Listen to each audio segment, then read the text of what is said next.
부채도 좀 심각한 것 같은데 일단 우선 우리나라의 가계부채 문제부터 좀 봤으면 좋겠는데요. 한국은행이 1,806조 원이라고 이제 발표를 했고, 그 교수님 보시기에는 지금 가계부채 그 상황이 어떤지 좀 말씀해 주시죠. 네, 가계부채 너무 빨리 늘어나고 있죠. 네. 그래서 한국은행이 발표하는 그 1,806조, 그거는 그냥 가계만 이야기하는 거예요.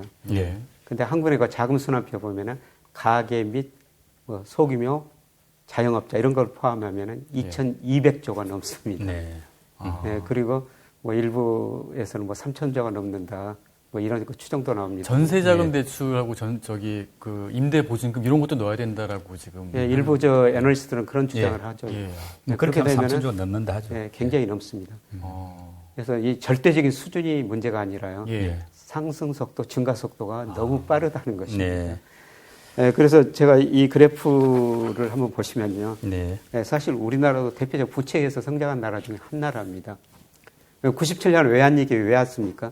기업들이 너무 돈 빌려가지고 많이 투자하니까 기업이 부실해지고 은행이 부실해져가지고 우리 외환위기 뼈아픈 구조조정이 했지 않습니까? 그렇죠. 예, 그때 기업 부채가 GDP 대비 107%였어요. 그런데 작년 말 111%입니다. 지금 우리 기업 부채가 외환위기 전 수준보다 높아졌다는 거죠. 그런데 외환위기를 우리가 상대적으로 뼈아픈 구조조정에서 빨리 끝낼 수 있었던 거는 이때는 가계가 건전했고 특히 정부가 굉장히 건실했었어요. 가계 부채가 GDP 대비 50%였죠. 그러네요. 특히 정부 부채는 GDP 대비 6%밖에 안 됐어요. 그래서 정부가 건전하니까 공적 자금 167조 투입해가지고 구조조정 빨리 끝낼 수가 있었죠. 그런데 지금 기업 부채가 외환위기 전 수준 넘어갔고요. 그 다음에 가계 부채가 굉장히 좀 빠른 속도로 증가하고 있지 않습니까? GDP 대비 작년 말 기준으로 104%예요. 처음으로 100%를 넘었거든요. 세계에서 가계부채가 이렇게 빨리 늘어난 나라는 그렇게 많지 않습니다. 그래서 우리나라 가계부채가 너무 빨리 늘어나고 있다. 그래서 한국은행에서 이번에 그 금리를 인상하는 것은 금융 불균형. 물론 금리 인상 요인이 여러 가지가 있습니다. 우리 실제 GDP가 잠재 GDP 지금 2분기 기준으로 좀 넘어섰고요. 물가가 계속 2% 좀 웃돌고 있지 않습니까? 연간으로도 2% 좀 넘을 거예요. 한국의 통화정책 목표가 2%인데. 그런데 한국은행이 더 강조한 거는 금융 불균형이에요. 지금은 가계부채가 너무 빠른 속도로 늘어나고 있다. 그다음에 자산가격이 많이 오르고 있다. 이게 금융 불균형의 핵심인데요. 금융 불균형 때문에 쉽게 말씀드려서 집값 잡기에서 금리 인상했다. 이런 이야기까지 나오지 않습니까?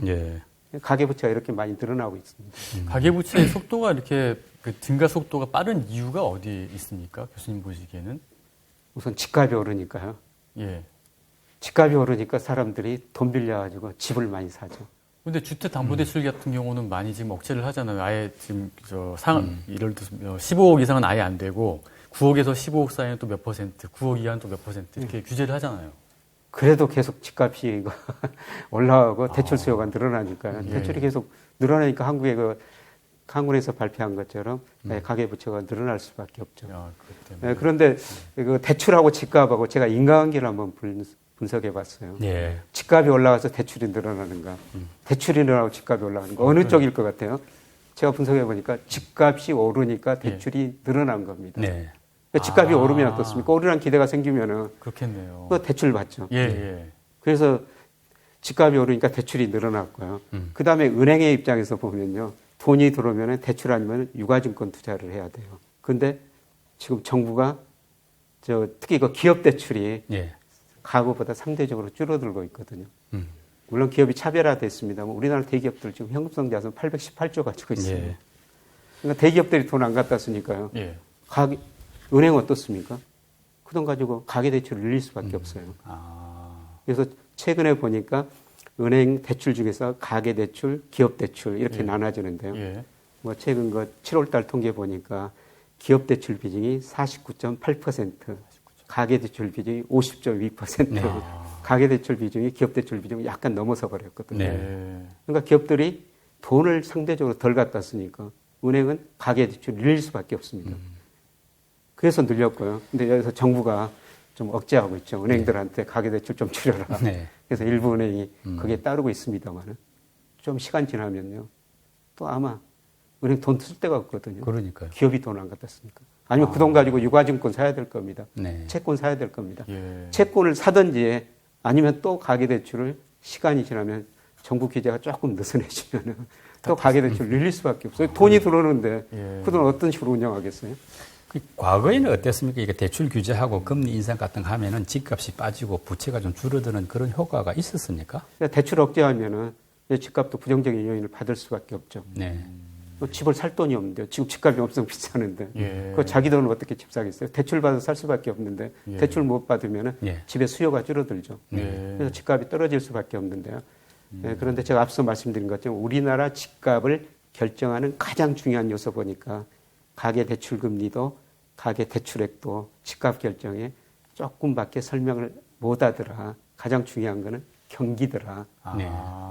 경기가 나빠지면요. 뭐 집값 떨어지고 뭐 가계 대출 수요도 줄어들 수밖에 없는 것이죠. 좀 그런 논리대로라면은 지금 말씀대로 이제 집값을 잡기 위한 목적이 큰 뭐 대출 규제가 사실은 큰 역할보다도 오히려 경기에 따라서 집값은 빠질 수 있다. 이렇게 되니까 굳이 가계 대출 많이 할 이유가 규제를 많이 할 이유가 있을까 하는 생각이 들거든요. 어떨까요? 그러나 정책 당국자에서는 금융 불균형이 너무 심화됐다. 이대로 놔두면은 대출 더 늘어나고 재산 가격이 더 오르고 나중에 심각한 경착륙을 겪을 거라는 거죠. 그거를 심리적으로나 막아보겠다. 이게 저는 정책 방향이라고 생각하고 있거든요. 그래서 한국의 그 기준금리 0.5에서 0.75% 올렸습니다만 제가 2분기 적정금리 추정해 보면 2% 정도 나온 거예요. 굉장히 낮죠. 아직도 저금리다 말씀이죠. 굉장히 저금리예요. 0.75% 가지고 집값 잡을 수 없습니다. 그런데 심리적으로는 영향을 줄 수가 있다는 거죠. 한국의 금리를 인상하구나. 또 금융위원회는 대출 규제를 계속하구나. 내 이자 부담이 늘어나겠구나. 그다음에 돈을 못 빌리겠구나. 이렇게 되면은 돈을 빌려서 집을 살려는 사람들 수요가 좀 줄어들 수가 있죠. 그런 심리적 효과는 크다고 생각하고 있습니다. 가계부채를 이제 우리나라에서 산정을 할 때 가계 신용하고 가계부채하고 같이 동급으로 보잖아요. 그래서 가계 신용을 구성하는 게 가계 대출과 판매 신용. 그러니까 가계 대출에는 그 신용대출과 주택담보대출 이렇게 들어가는데 여기에 그 전세자금 대출하고 임대보증금, 개인 사업자 대출, 그러니까 자영업자 대출 이런 게 포함돼야 되는 건가요? 아니면 그게 빠지는 게 맞나요? 저 그게 좀 헷갈려서요. 그래서 공식적으로 한국에서 발표하는 거는 뭐 1,800조라는 것은 우리 가계가 은행, 비은행 금융기관에서 빌린 돈하고요. 그 다음에 신용카드 쓴 거. 뭐 이런 거 합친 게 1,806조고요. 그 다음에 뭐 소규모 자영업자까지 포함하면 2,200, 한 20조 정도 되거든요. 뭐 이거 기준에 따라 다르죠. 근데 임대보증금 같은 전세보증금 같은 경우에는 그 엄밀하게 말하면은 그것도 집주인이 부채라고 볼 수가 있죠. 부채잖아요. 그 전세 받은 사람이 그 돈 가지고 어딘가나 또 쓰고 투자했을 거거든요. 전세자금 만기되면 돌려줘야 되지 않습니까? 그런 것도 부채라고 가계 부채라고 볼 수가 있죠. 그런데 뭐 한국은행에서 발표하는 건 세계적 기준이에요. 근데 전세는 우리나라밖에 없지 않습니까? 그렇게 전세는 우리나라밖에 없으니까 뭐 전세를 한국은행에서 거기도 부채로 포함할 수가 없죠. 근데 거기도 뭐 그것도 가계 부채로 포함해야 될 것 같습니다. 1,800조도 상당히 많은데 그것까지 포함하면 뭐 3,000조가 넘는다고 하니까 저는 그게 오히려 걱정이 돼가지고요. 지금 교수님이 말씀하신 이제 경기 순환 변동치라든지 또 대출 규제, 금리 올라가는 상황 이런 걸 복합적으로 이제 우리가 감안하면은 어떻습니까? 지금도 뭐 집값은 계속 오른다는 이야기들이 있는데 결국은 집값은 그러면 빠질 수밖에 없다 이렇게 봐야 됩니까? 또 빠진다면 어느 정도까지 빠질지 한번 예측해 주셨으면 합니다. 저는 뭐 상승률 측면에서 보면은 지금 거의 고점에 와 있다 보고요. 앞으로 9월, 10월 가면서 상승률은 좀 둔화되리라고 보고 있습니다. 전년 동기 상승률이요. 그리고 내년에는 이제 하반기 가가지고는 뭐 모든 경제 지표들이 나빠지기 때문에 주택 가격을 결정하는 가장 중요한 요소가 동행 순환 변동치입니다. 이게 떨어질 것이기 때문에 주택 가격도 떨어지리라고 수준 자체도 떨어지리라고 보고 있거든요. 그리고 주택 가격을 결정하는 게 앞서 말씀드렸습니다만 자체 순환이에요. 순환인 게 있거든요. 한 번 오르면은 상당 기간 오르고요. 한 번 떨어지면 상당 기간 또 떨어집니다. 내년에는 그 순환 주기상 하락 국면이라는 겁니다. 몇 퍼센트 떨어질 거는 저도 잘 모르겠습니다. 그런데 상당 기간 진통이 있어야 되고요. 그런데 이 주택 가격이라는 게 늘 순환이 있는데 제가 2010년에 여의도 한 아파트에서 살면서 무슨 걱정을 했냐면은 그때는 전세 가격 집값 많이 떨어졌거든요. 혹시라도 전세 가격이 집값 밑으로 떨어져가지고 집값이 전세가 예, 밑으로 떨어져 역전세 말씀이죠. 역전세. 그 당시에 그게 이슈가 됐었죠. 예. 그래서 제가 전세금 돌려받지 못할까 네. 그런 걱정을 하던 때도 있었다는 겁니다. 예. 그렇게 자산가가 순환이 있다는 것이죠. 근데 자산가의 가장 중요한 특징은 연착륙이라는 게 없습니다. 예. 오를 때는 지나치게 많이 오르고 펀더멘탈에 비해서 떨어질 때는 펀더멘탈을 가소평가하게 되거든요. 과거에도 부동산이 그렇게 경착륙을 항상 했었나요? 뭐 2009년, 2010년 뭐 경착륙했었죠. 예. 그래서 그때 역전세난 예. 뭐 그런 이야기까지 나왔지 않습니까? 예. 그 이제 기업 대출, 그 기업의 부채율이 이제 IMF 때보다 더 높아졌다. 작년 같은 경우 말로 111% 정도 되고 지금은 더 늘어날 수도 있는데 이런 기업 부채들을 우리는 상당히 어떻게 보면 조심하지 않습니까? 이제 IMF를 한번 겪었기 때문에. 그래서 기업들도 나름대로 관리를 한다고 하는데 어떻게 해서 이런 부채가 많이 늘어났는지 투자가 늘어난 때문인지 이유가 좀 궁금합니다. 예, 투자가 지금 많이 늘어났죠. 사실 우리 경제 성장률보다 지금 설비 투자 증가율이 훨씬 높거든요. 그럼 나쁘지 않은 부채라고 봐도 됩니까? 예. 뭐 성장률이 높고 투자해가지고 나중에 그 이상 성과를 내면은 부채가 전혀 문제가 없죠. 그래서 부채라는 게 가장 중요한 특성은 언젠가는 갚아야 된다는 겁니다. 원리금 상환해야 되죠. 예. 예, 그런데 기업이 투자해가지고 그 원리금 상환을 능력 있고 뭐 기업의 수익률이 그 은행 금리보다도 높으면 문제가 없거든요. 네. 예. 지금은 뭐 그런 상황인 것 같습니다. 예, 그런데 올가 7월까지 8월까지 보니까요. 우리 기업들이 회사채를 한 127조 원 정도 발행을 했더라고요. 네. 예, 작년보다 한 19% 정도 늘어난 수치입니다. 그러면 제가 이 회사채 용도가 뭔가, 예. 왜 이렇게 많이 발행했는가. 그러니까요. 이걸 봤더니 상한령, 그러니까 회사채 만기가 도래하니까 또 갚기해서 또 그 이상의 회사채를 발행했고요. 예. 그다음에 말씀하시는 투자를 위해서 회사채를 발행했어요. 예. 예, 그런데 올해 8월까지 보니까 투자한 자금보다 또 운용 자금, 예. 회사가 운용을 해야 되지 않습니까? 네. 돈이 그 운용 자금 비중이 조금 더 높더라고요. 아, 그래서 이거는 결코 바람직한 현상이 아니죠. 그렇네요. 그래서 해차를 발행하죠. 부채가 높으면서 그 돈 가지고 투자해가지고 나중에 성장성을 높이면 되는데 예. 지금 당장 돈이 없어가지고 운용 자금을 마련하기 위해서 회사채 부채를 했다는 거는 그거는 좋은 일이 아니죠. 예. 예, 그러니까 작년 기준으로 한국은행 그 금융안정국 보고서 보니까요.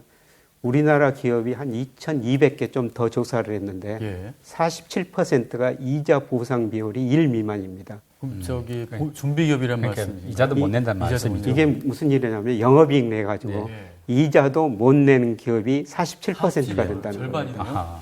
그런 기업들 어떻게 했어요? 네. 은행에서 돈을 빌리든지 예. 은행에서 돈 빌린 거를 간접금융이라고 그러죠. 예.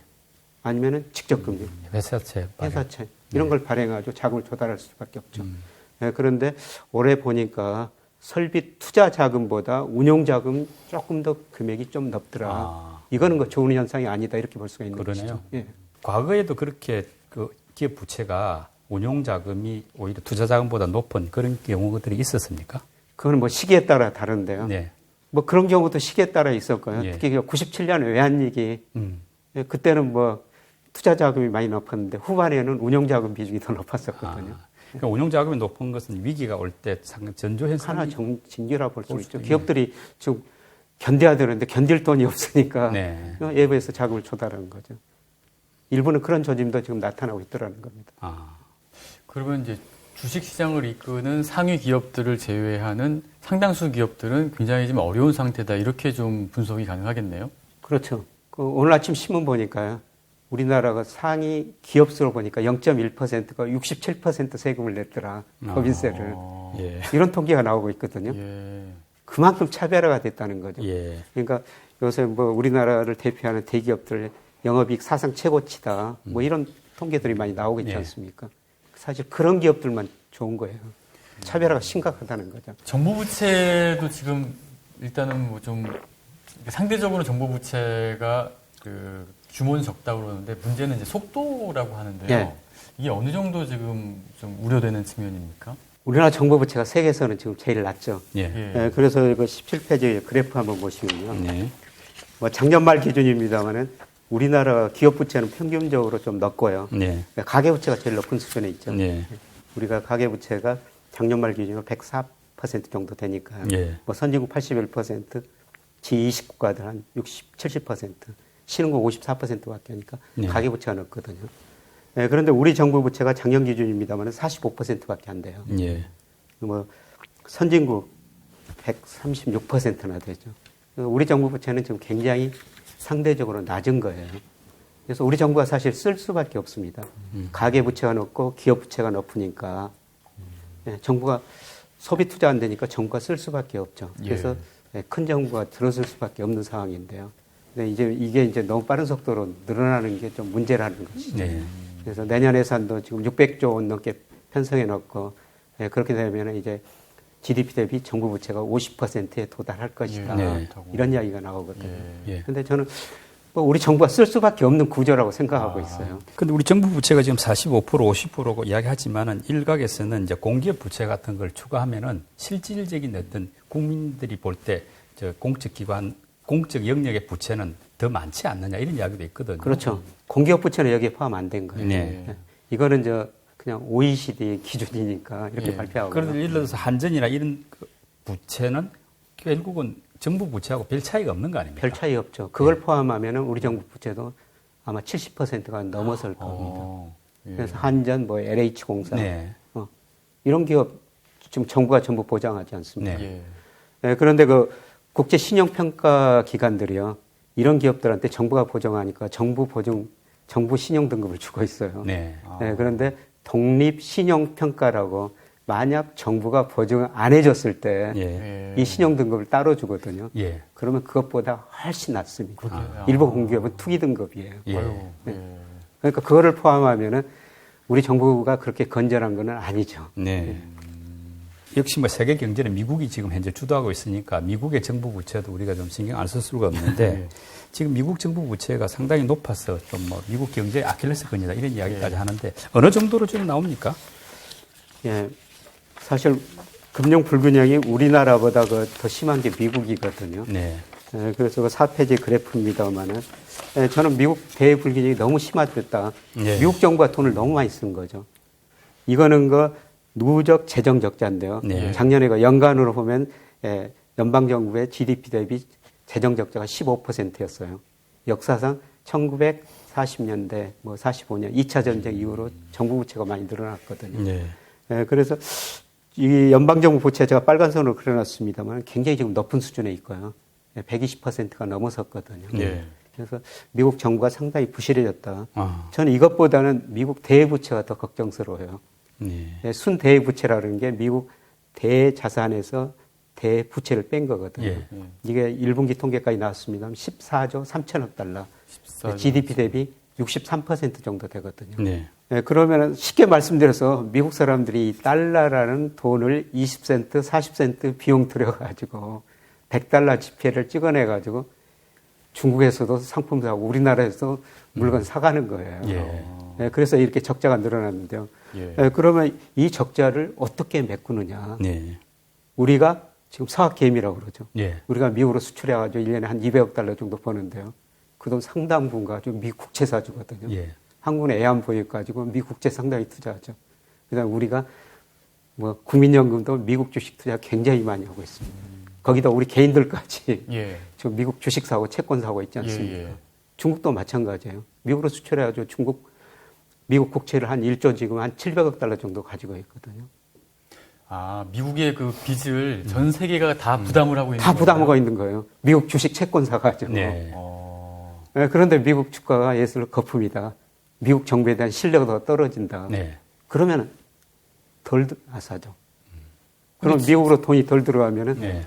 미국의 경상수지 적자가 줄어들어야 되거든요. 네. 경상수지 적자가 줄어들면 미국 사람들이 소비를 줄이든지 미국 기업이 투자를 줄여야 돼요. 근데 이거는 계속 늘어날 수밖에 없겠는데 지금 말씀 설명 들어보니까 늘어날 수밖에 없는데 언제까지 이 늘어나는 거를 예. 세계 투자자들이 받아줄 거라는 것입니다. 예. 그래서 이게 2011년에 조금 이렇게 많이 늘어났고 요새 미국 국가 부도가 난다 이런 이야기까지 나오지 않습니까? 2011년에 S&P가 미국 국가 신용 등급을 트리플 A에서 한 단계 내립니다. 예. 네. 그러니까 그때 우리 주가도 8월 한 달에 예. 거의 20%나 떨어지거든요. 네. 그때 제가 잘 아는 분은 뭐 선물 파생상품 투자했다 500억을 잃은 경우도 있어요. 500억 원을요? 예, 그렇게 큰 돈을 돈 많이 버신 분인데요. 그런데 이런 지표를 보면은 저는 조만간 무디스가 신용등급을 낮출 수도 있다. 지금 무디스가 미국 국가 신용등급을 부정적 마이너스를 해놨거든요. 악화되면은 낮출 수도 있다는 것이죠. 그리고 지금 미 의회가 미국 정부 채무 한도를 28조 5천억으로 지금 정해놨지 않습니까? 그 한도 지금 넘어서고 있어요. 더 이상 미국 정부가 쓸 수 없거든요. 국채 발행할 수가 없어요. 그걸 한도를 인상 안 해주면 조만간 인상해 주겠죠. 그렇죠. 그거는 자기들끼리 이제. 근데 그 한도를 인상 안 해주면은 지금 미 재무부에 현금이 계속 떨어지고 있다는 거거든요. 그 떨어지기 전에 그 한도를 인상해 줘야 되는데 그렇게 안 되면 심각한 문제가 발생할 수도 있죠. 저는 이런 문제가 현실화 될 수 있다고 보고 있거든요. 아마 무디스 신용평가 등급을 제가 뭐 다음 달인지 언제일지는 알 수가 없지만 뭐 저는 내년까지 한번 낮추리라고 보고 있습니다. 그 과거 경제 위기들을 보니까 공통적으로는 이제 부채에서 발생을 했더라고요. 외환 위기는 이제 기업 부채, 뭐 유럽 재정 위기는 정부 부채, 뭐 미국 위기는 금융 위기는 또 이제 기업 부동산에서 이제 시작했는데 가계 부채에서 이제 발생을 한 거고요. 앞으로 이제 또 위기는 피할 수 없긴 할 것 같은데 이제 오게 되면 어느 부채 쪽이 좀 뇌관이 될 것 같습니다. 과거에는 이게 부채 문제가 지역적이었거든요. 우리나라 97년 외환위기 일부 아시아 국가 문제였죠. 그 다음에 그리스 정부 부도, 남미 정부 부채. 이게 지역적이었어요. 지금은 지역에 관계없이 전 세계가 부채가 너무 빨리 증가하고 있다는 거예요. 역사상 이런 경우가 없어요. 모든 나라, 모든 지역에서 정부, 가계, 기업 부채가 너무 많이 늘어나고 있다는 겁니다. 그래서 충격이 오면 과거보다 더 클 수가 있다는 것이죠. 그 과거에 없었던 그런 부채 문제가 전 세계에서 발생하고 있는데요. 가계, 기업, 정부 할 것 없이 상당히 좀 심각한 수준이라고 합니다. 일단 뭐 충격이 오게 되면은 또 과거보다 훨씬 더 큰 충격이 올 것 같은데 이런 측면들을 잘 고려해서 투자 전략을 세우시기 바랍니다. 김효익 교수님 오늘 인사이트 있는 강의 감사드립니다. 고맙습니다.